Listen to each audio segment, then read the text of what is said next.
All of us can slow or reverse the effects of aging. Aging is not the normal and natural consequence that we all will suffer, but rather aging is a disease that can be slowed or halted. Interventions that can help us all age more slowly and reverse the effects of aging in all tissues of the body. You're going to learn the mechanistic science behind reversing the aging process and practical tools that you can apply in your everyday life. Health Lab. This is something I hear a lot about, that fasting is good for us, but rarely do I fasting, insulin and aging hear why it's good for us. Why is it that having elevated blood sugar, glucose and insulin ages us more quickly?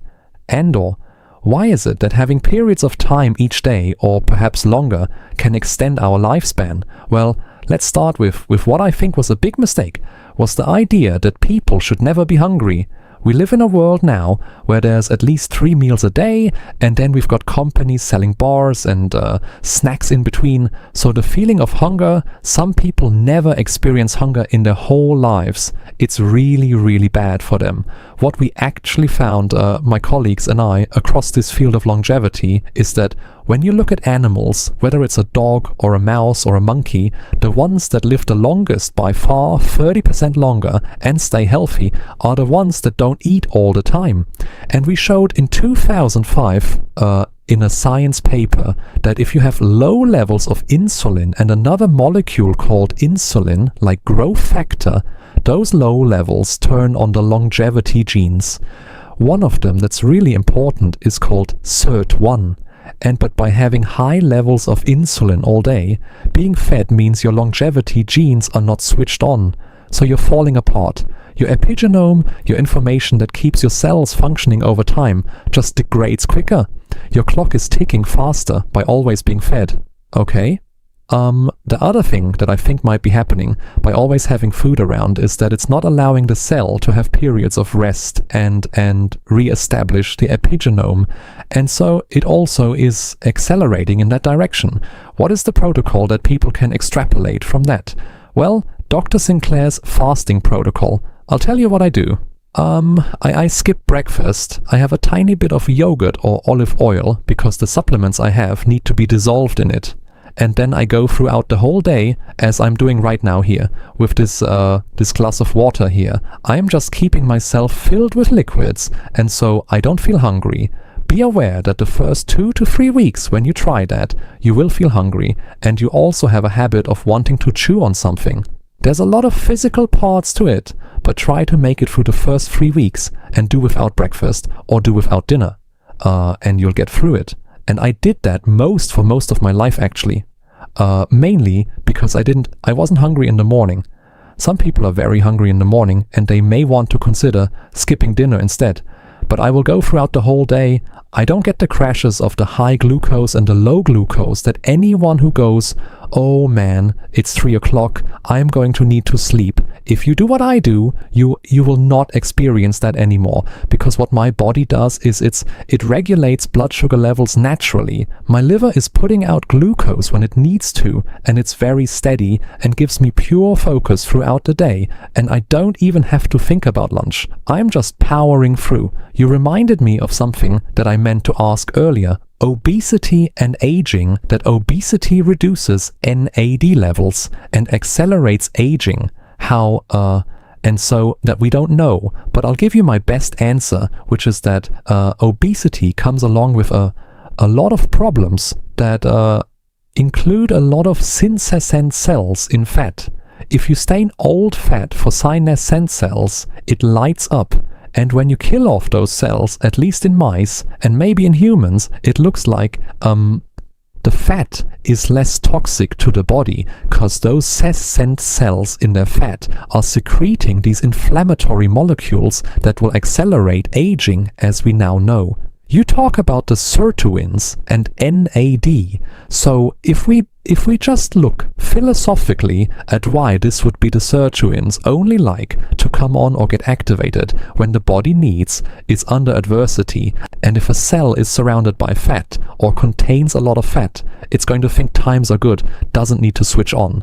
What you want to do is to get the cells to be perceiving adversity, okay? Because our modern life, we're sitting around, we're eating too much, we're not exercising, our cells respond, and they go, hey, everything's cool, no problem.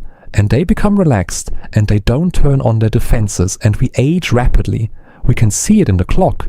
People who exercise and eat less have a slower ticking clock.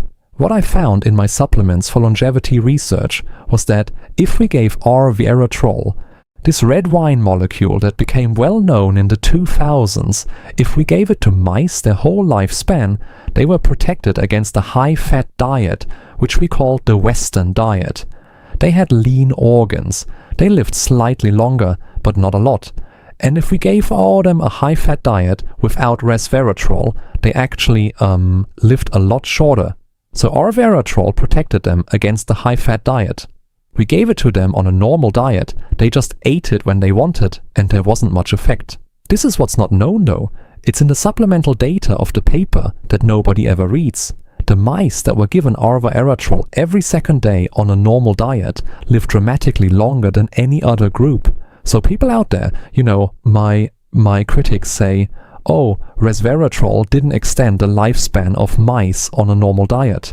Therefore, it's not aging, it's just protecting against a high-fat diet. Well, look at the supplemental data, please. If you give it to the mice every other day, we had mice living over 3 years. Wow. And that's a very long life for a mouse. It was by far. And so it was a long lifespan extension. And what that told me is that probably you don't want to be taking a supplement every day. You can take it either every other day or give your body a rest. And I do the same with my meals. I rest during the day and then I give a nutritious dinner to my body and then give it a rest. Same with exercise.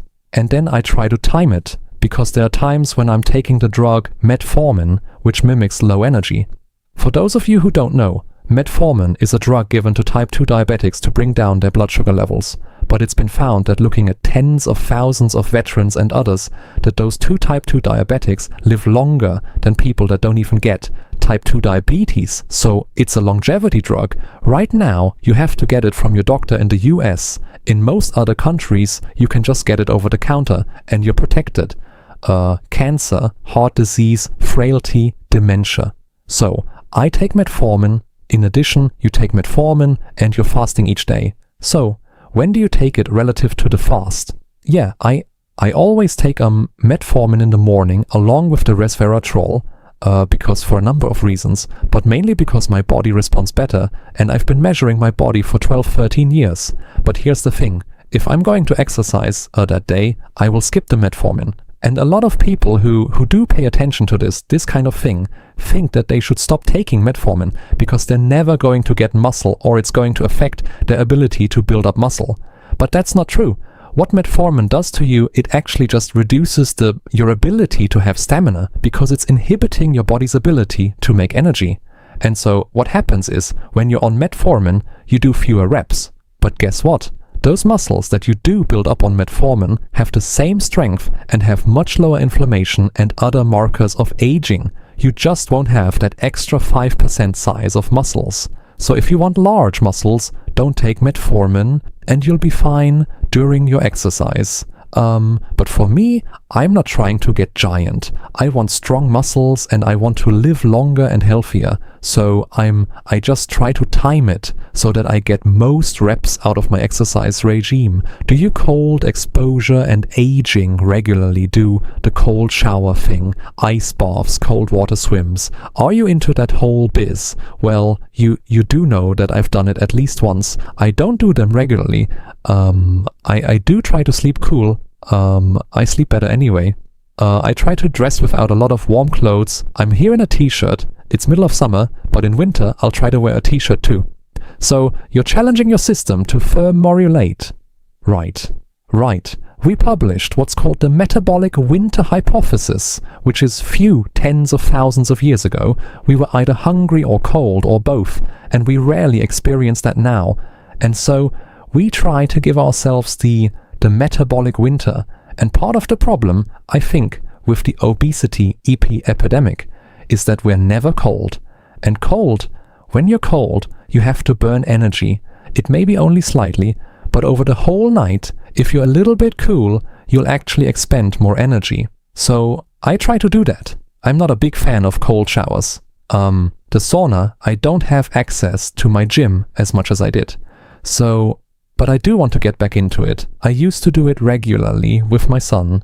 Long story short, I try to compensate with changes in my diet and exercise until I get back into it.